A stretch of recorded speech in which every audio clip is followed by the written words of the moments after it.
Is this the AP top 25 or the CAP top 25?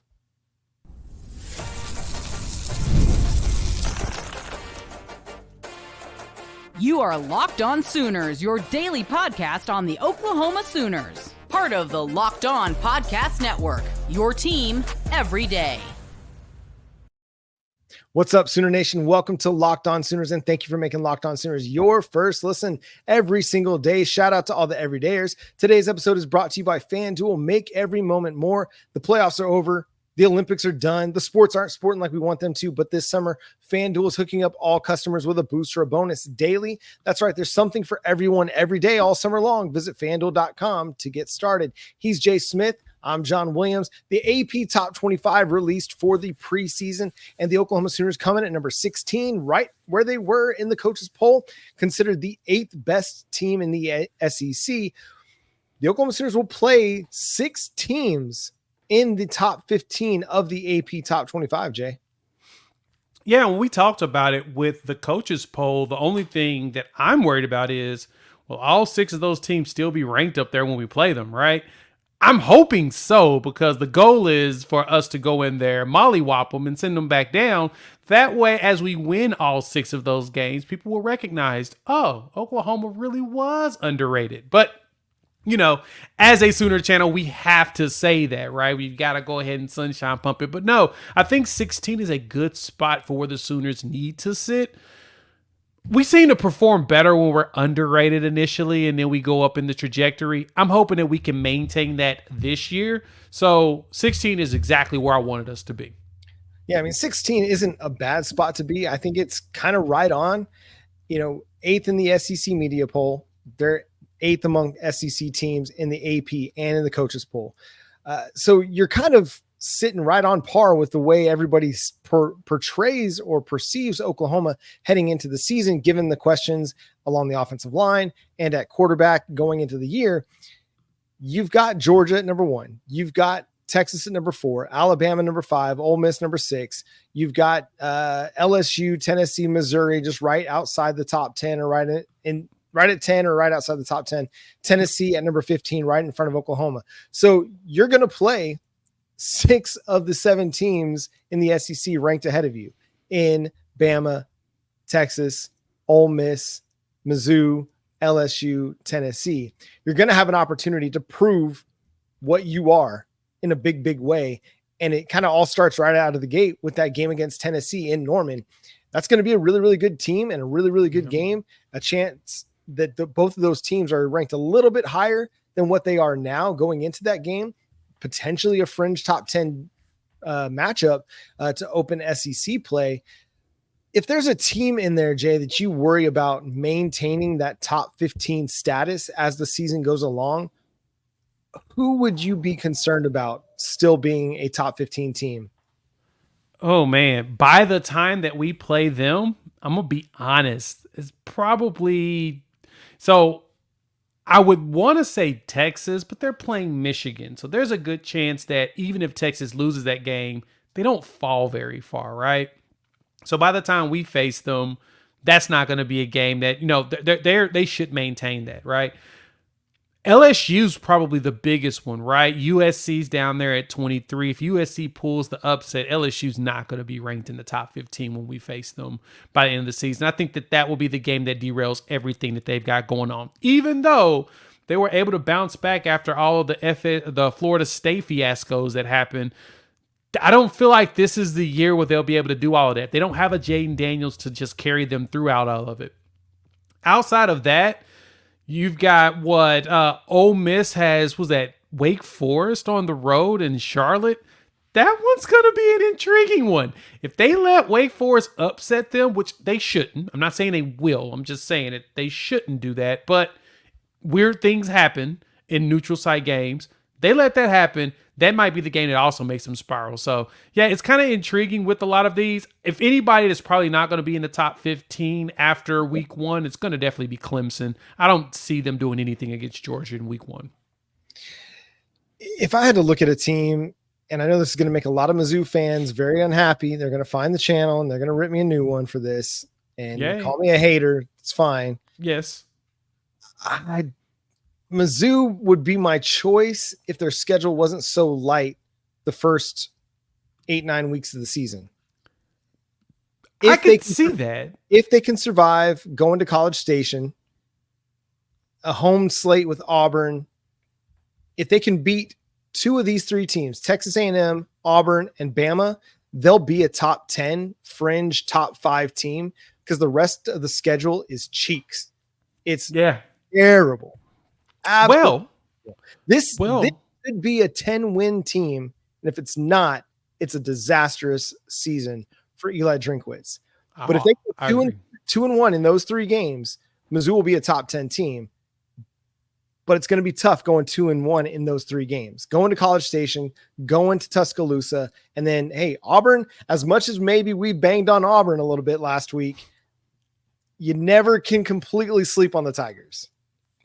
Nope, you can't. And honestly, you can't sleep on the Wildcats either, right? North Carolina State has a tendency of pulling the upsets in random games, and them playing against Missouri, that's one of those that Missouri needs to make sure they respect them. They're number 24 in the country for a reason. And, some of the players that they've added in, I'm just saying, they're one team that you got to keep in mind when it comes to their schedule. But you're right, Missouri has a really easy schedule this season, in theory. Now, if the SEC is what everybody claims that it is, then their schedule should not be easy, and they should have a potential of losing 3 or 4 games in the SEC.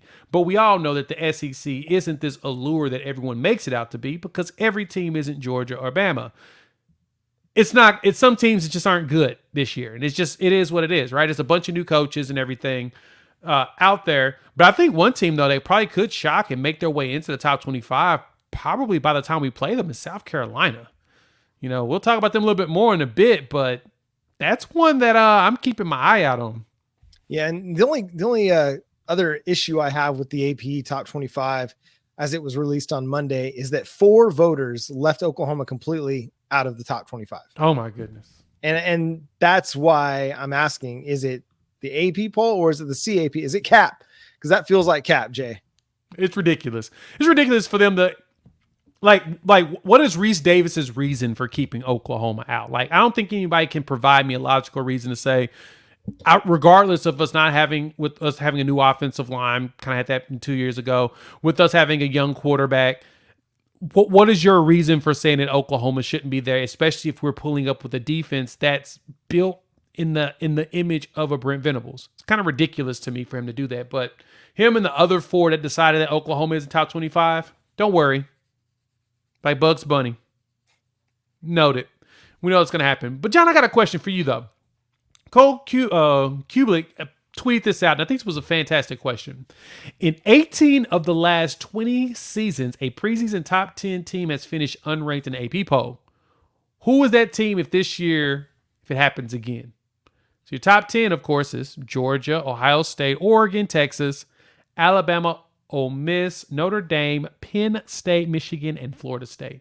Out of those, who do you think has the biggest chance of ending up out and unranked? This might be the low-hanging fruit, but it's Michigan. I think they lost too much, and you lose Joe Alt, the offensive tackle, first-round pick. You lose J.J. McCarthy. You lose Blake Corum. I mean, there was a lot of really, really talented players on that roster. Now, there's a lot of talented players still on that roster, and I think Sharon Moore is going to be a really good coach. I just don't know if they're going to have it all together this year to keep them as one of the best, 25 teams. And Michigan, I mean, they've got a really difficult schedule of their own right. I mean, obviously they're going to have, Ohio State on the schedule, but they, play Texas.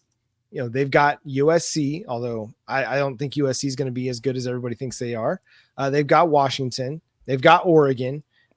So this is not going to be necessarily a cakewalk of a schedule, and you can never sleep on Michigan State, even though, in the Jim Harbaugh era, maybe they had their way with the Spartans, but it's a rivalry game. And so, those can go any way. What about you? Is there a team that just sticks out to you? Honestly, if there's one that jumped out to me that could potentially end up unranked, I mean, I normally, of course, would throw out there Texas just because it's Texas, but they just lost another running back.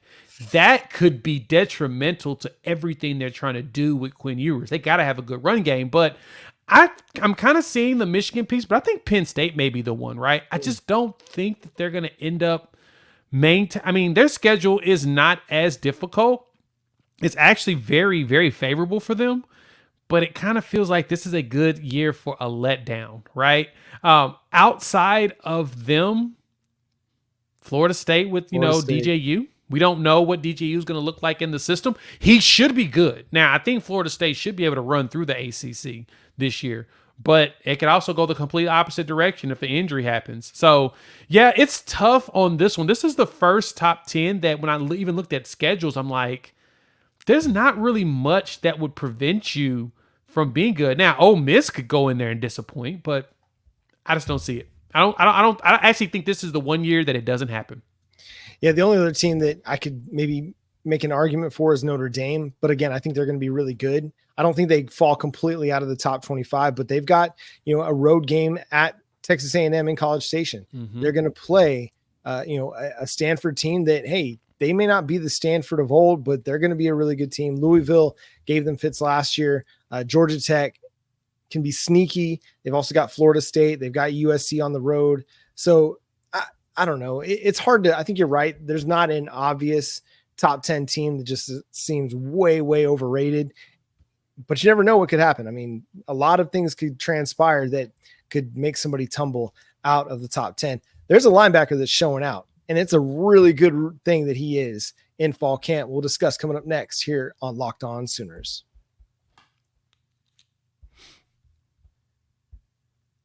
I love sports. I love them so much. I never want them to stop. But as the playoffs wind down, we get fewer games and the sports aren't sporting like we want them to.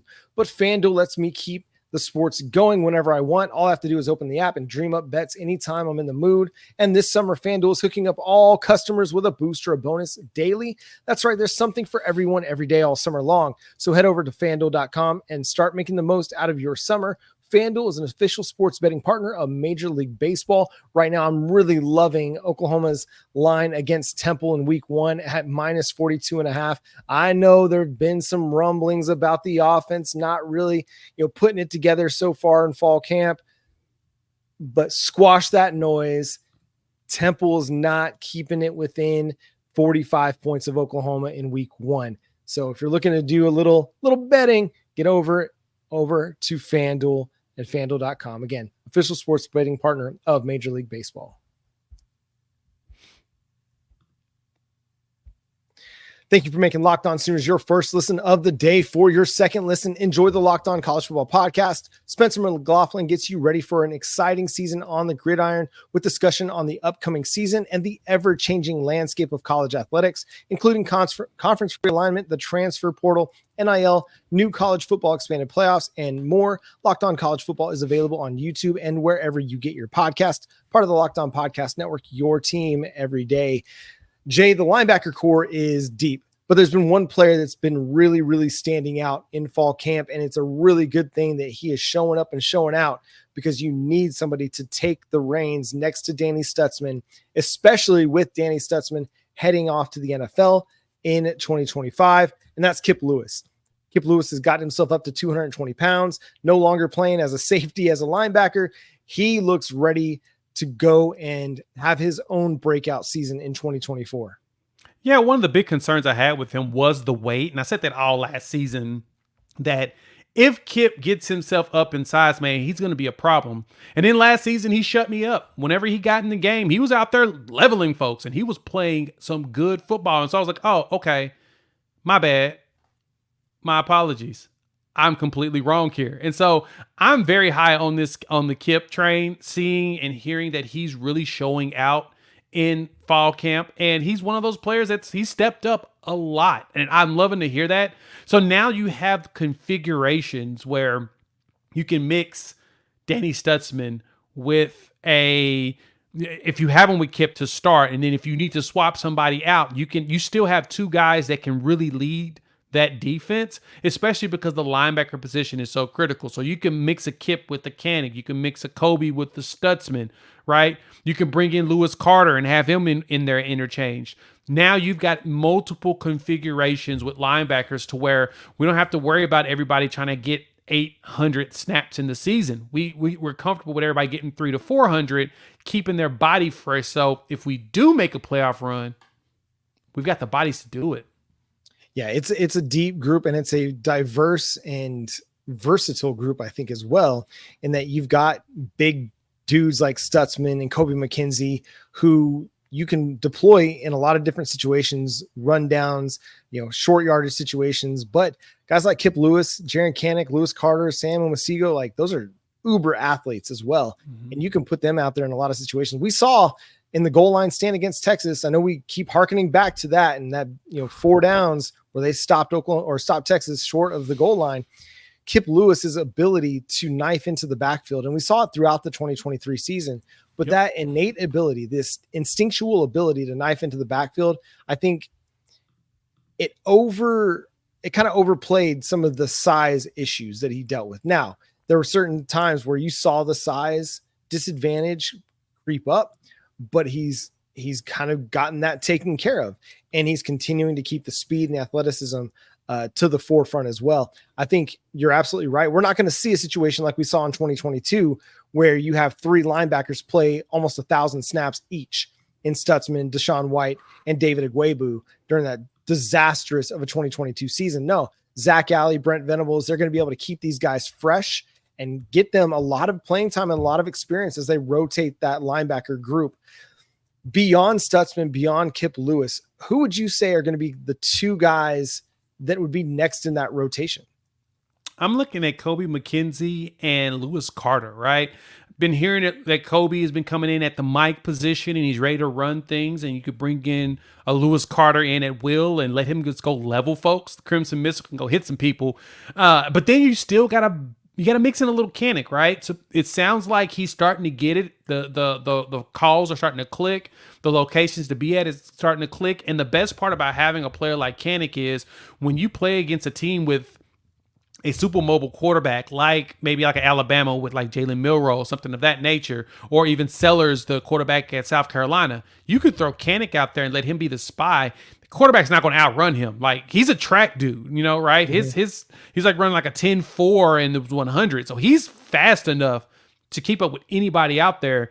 If he's figuring it out and where he's not going to the wrong spot super fast and he's just putting himself in the right positions, man, he'd be great for just the spies as you get him going. But I'm seeing a Kobe McKenzie, Lewis Carter setup, and man, it's going to be fun. And then you talk about Cheetah, right? I mean, Omasigo mixed in with Kendall Dobie. Dobie's your best probably coverage guy at the nickel spot and at Cheetah. And then you can bring in Omasigo, who can play not only linebacker, but also does well in coverage. Whew. That room is going to be fun to watch next season. Yeah, and I think it's easy also to kind of take for granted what Danny Stutzman does, but he is so good.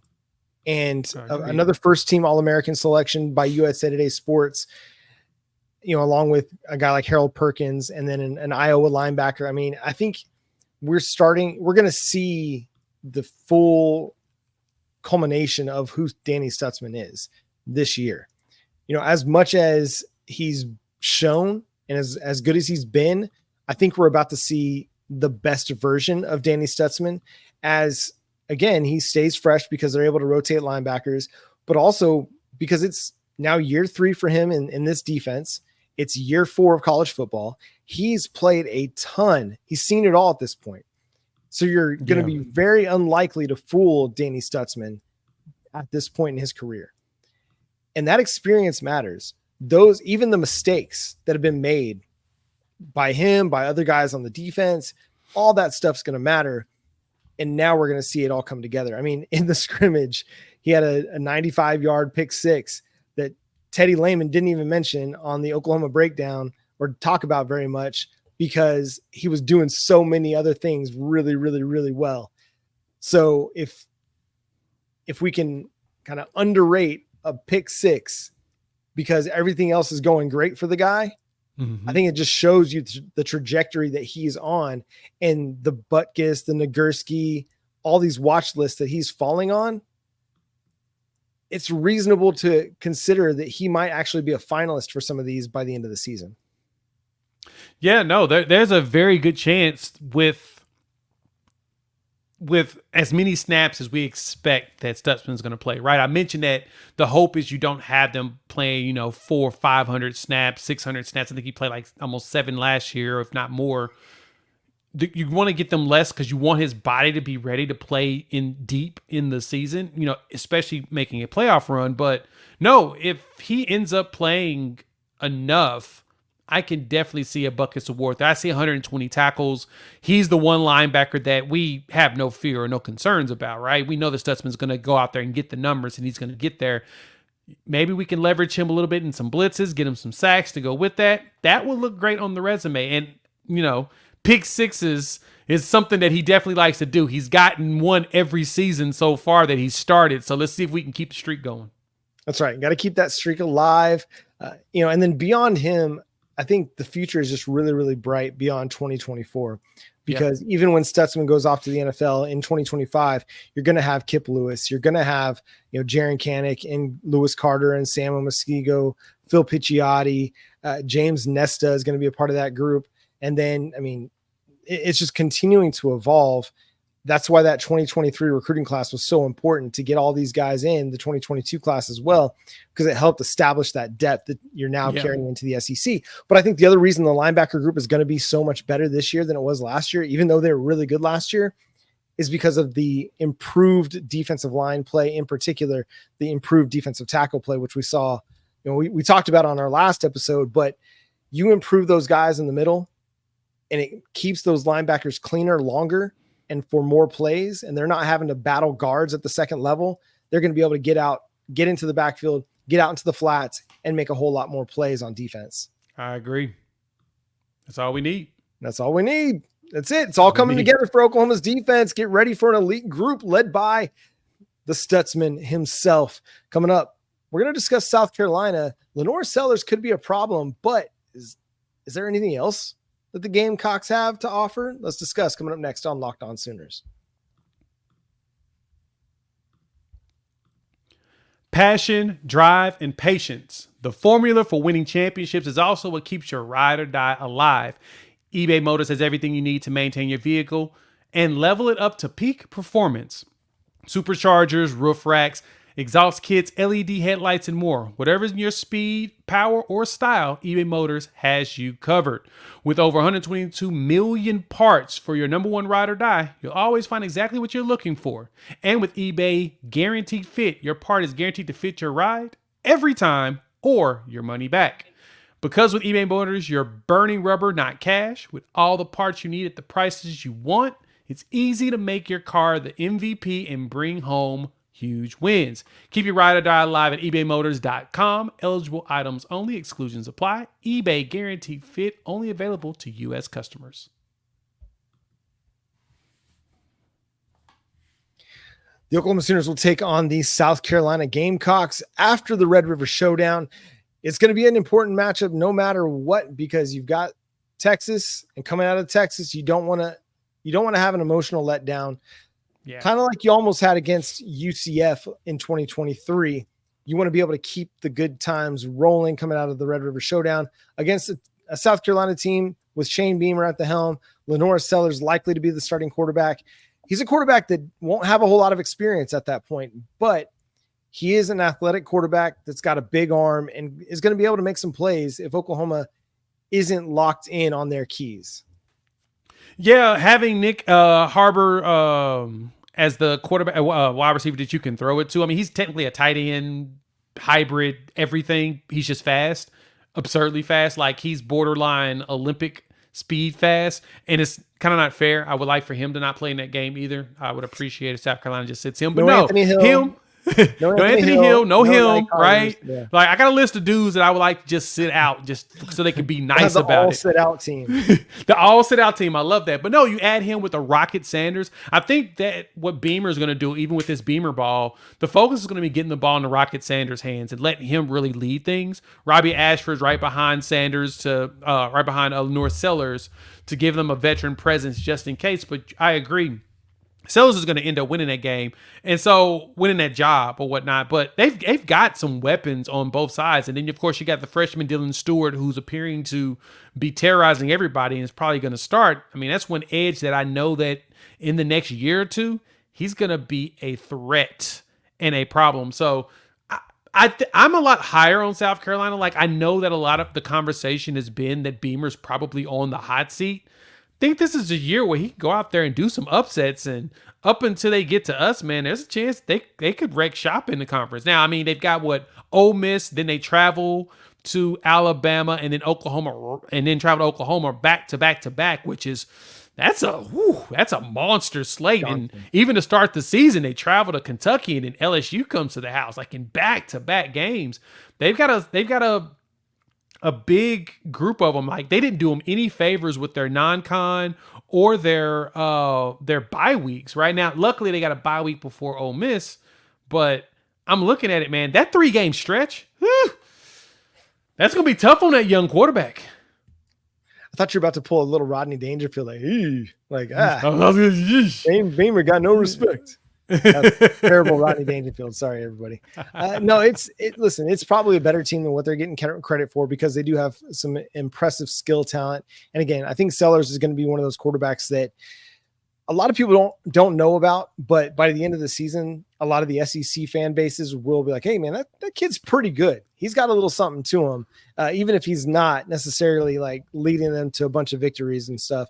The ESPN Football Power Index has them at number 33 in the nation and 6-6 as a projected win-loss. So kind of flirting with bowl eligibility, which I think is about kind of where South Carolina is generally, right? They went 7-5 in Beamer's first year, 5-7 in the second year.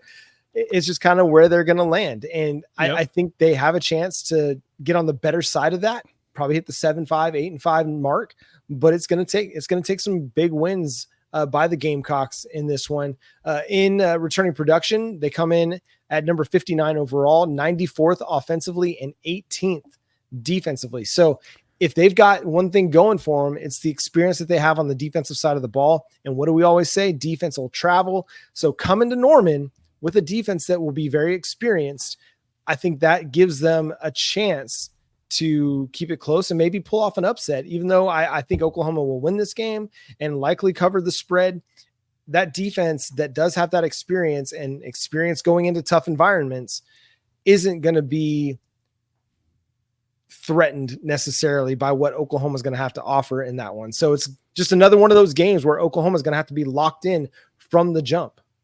Yeah, Phil still has them on his most improved list, and the Vegas has the line set at 5.5 right now, wins for him, and he's saying take the over, right? And so I totally understand that, right? There's a good chance for them to do some upsets. That defense has 6 seniors on there, right? With 3 of them on the defensive line, with a freshman, Dylan Stewart, right there next to all those seniors. So he ain't gonna have to do a whole bunch. All he's got to do is be disruptive enough. And those seniors are going to help him be able to make waves. And so they're one team that I'm a lot higher on with Beamer and everything. He's done a good job of just overall coaching.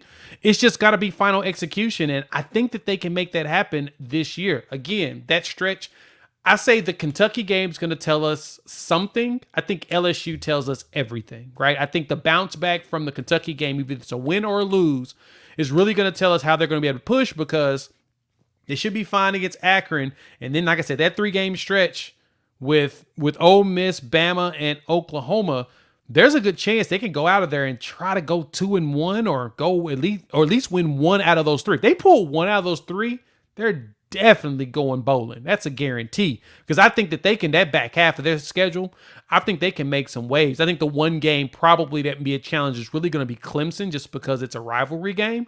Clemson wants revenge and it's a travel, so I probably expect them to lose that. But if they're able to make waves in those other games between Texas A&M, Vanderbilt, and Missouri, They're going bowling.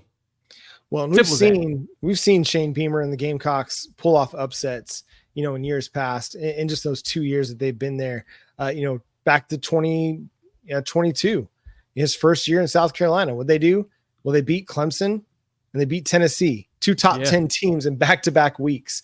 And so, Spencer Rattler just kind of had a couple big time days, those 2 days to end the regular season. So you can't completely sleep on the Gamecocks. They have it in them to pull off big upsets. What's going to tell the tale for them is, does LeNorris Sanders make things difficult for Oklahoma's defense? Are they able to win some of their one-on-ones with Nykoles Harbor on the outside and create some big plays? We've seen Oklahoma's defense be susceptible to big plays at times over the first couple of years of the Brent Venables era. If they can lock those things in, I think they'll be fine. Yeah. But it's just a matter of if they can lock those things in against a world-class athlete like Nykoles Harbor. But that's going to do it for today's episode of Locked On Sooners. Thanks so much for tuning in and being a part of the show. Subscribe to the show wherever you get your podcasts. We're free and available on all podcast platforms and on YouTube. So hit that notification bell over there to let you know when new episodes drop. Again, shout out to all the everydayers. And again, thank you for making Locked On Sooners your first listen. Now go check out the Locked On College Football podcast. From NIL deals to never-ending conference realignment rumors, Spencer McLaughlin gets you ready for an exciting season on the gridiron. You can find the link to Locked On College Football in the description so you don't have to search. Part of the Locked On Podcast Network, your team every day. Follow Jay on Twitter at Unfair Sports, myself at John9Williams. The show is at Locked On Sooners on all the socials. But for Jay Smith, I'm John Williams. Boomer. Sooner.